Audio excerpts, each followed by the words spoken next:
Hi, Penny Wong here. I'm sending you this message from the lands of the Kaurna people, and I pay my respects to elders past, present and emerging.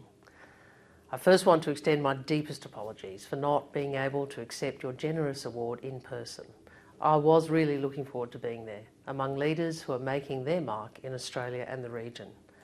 This includes the Asia Society itself, which does so much to foster understanding and drive engagement. And of course, this year's Game Changers, Courtney Saville, William Tang, Tessa Sullivan and Raicheline Tantular. Congratulations to you and to all nominees, and thank you all for your work and the outstanding contributions you make. It's a privilege to speak to you as Australia's Foreign Minister, and I'm deeply conscious of being Australia's first Foreign Minister from Southeast Asia, and I do often wonder what my pawpaw would have made of it. Her life could not have been more different. She was of Hakka descent and barely literate. Most of our family died in the war, and Pawpaw was left alone in Malaysia to care for her children in the hardest of circumstances. Her grit and determination to save herself and her children is what paved the way for my father and her grandchildren. The memories she shaped, the culture and values she instilled stay with me. I know how many of you will know what I mean. It's a gift of perspective and of curiosity. It enables us to see the world differently, to live in different worlds and to understand different views. And it is a gift of living with a richness of blended cultures. In Australia, there are many for whom this experience is familiar. I'm sure that some of you found it hard growing up in a different time in Australia, and I hope the attitudes I faced are permanently in the past. I hope all of you feel accepted, feel valued, feel seen for all of your humanity. Today, half of the Australian population was born overseas or has a parent who was born overseas. More than 1 million Australians claim Southeast Asian ancestry, and more than 800,000 of us speak a Southeast Asian language. I don't need to tell you about the contribution Southeast Asian Australians make to our country across all fields of endeavour. You enrich our country. You make us stronger at home and in the world. You help us to understand and navigate our region, a region that shares your heritage and mine. Those of you who have heard me speak as Foreign Minister may have heard me say that we need to harness all elements of our national power to advance our interests and to create the peaceful, stable and prosperous region we want. More than anything else, our national power comes from our people. That includes every honoree, and included all of you at the Asia Society dinner. We need to harness our national power because we live in truly challenging times, and because we live in the most competitive region in the world. This offers us enormous opportunity, but also big exposures if we fail to seize it. By 2040, the ASEAN economy is predicted to be the fourth largest single market after the United States, China and India.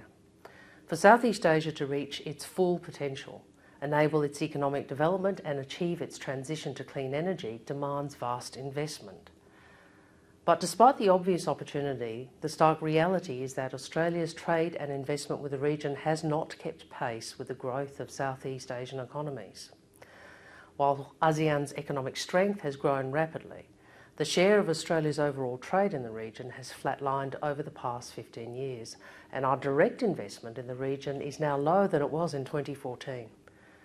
We need to turn this around, and it's why the government appointed Nicholas Moore as Special Envoy for Southeast Asia.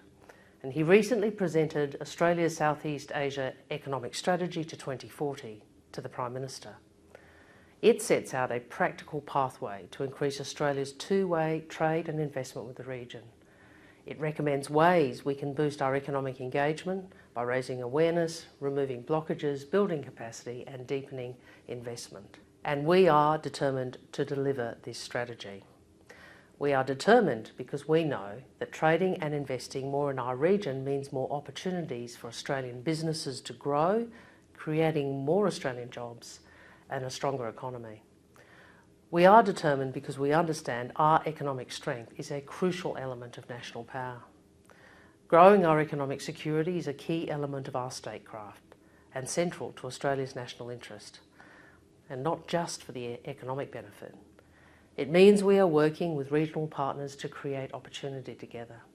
It means we demonstrate to the region that there are interests we share and that we are nurturing beyond security interests. It builds the assurance with partners that comes with knowing that our success is their success. We are creating shared value, incentives and conditions for peace and stability. We will always be better off and more secure if our region is likewise prosperous and secure. Shared value, of course, is not isolated to our economic ties. We demonstrate the sincerity of our engagement through our contributions to development, through tackling shared challenges like counter-terrorism and climate change, by collaborating on energy, education, cyber threats and health. This is the reason behind a number of new investments and initiatives. We've launched a new 5-year program, Partnerships for a Healthy Region, investing in health programs across the Pacific and Southeast Asia. We have provided disaster relief and humanitarian support to the people of Bangladesh and Myanmar. We've hosted the 8th Ministerial Conference of the Bali Process on people smuggling, trafficking in persons and related transnational crime in Adelaide earlier this year. We've signed a new partnership agreement to support Thailand's Centre of Excellence for Countering Human Trafficking, the first dedicated facility in Southeast Asia. We are investing in strengthening protections against forced labour in Timor-Leste, Cambodia and Bangladesh, and protecting migrant workers in Thailand and South Asia. We have delivered more than 4 million doses of foot and mouth disease vaccine to support Indonesia's response to its outbreak.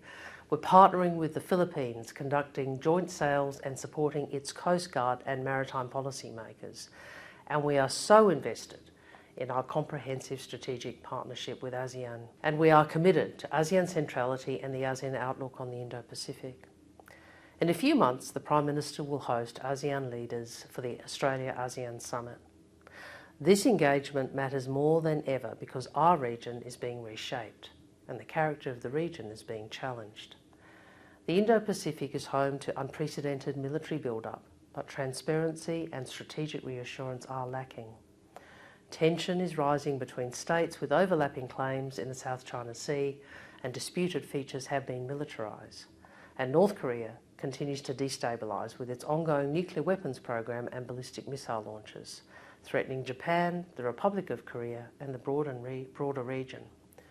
When you add dangerous encounters in the air and at sea, including between nuclear powers, we are faced with a combination of factors that give rise to the most confronting circumstances in decades.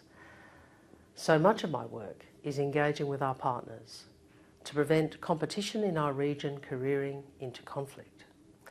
Australia is steadfastly focused on contributing to the region's strategic balance, a region where a larger country does not determine the fate of a smaller country, where no state ever concludes the benefit of conflict outweigh the risks, and where each country can pursue its own aspirations, where no country dominates and no country is dominated.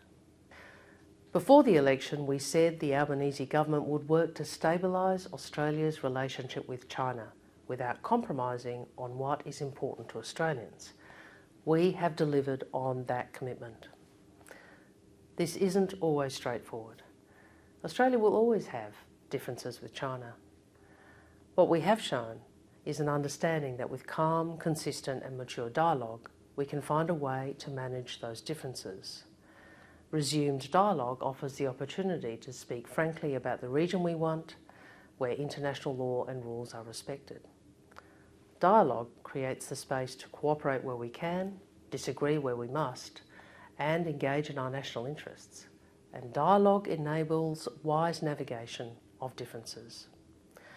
A more stable relationship between Australia and China is not just in our national interest here at home. A more stable relationship also contributes to our influence in our region. Our regional partners want the middle and great powers to have dialogue. They want a region where respect for international law, rules and norms ensure our peace and security. This connection between our deeper engagement with Southeast Asia and our stabilising relationship with China is just one way in which the different elements of our international engagement work together and reinforce one another.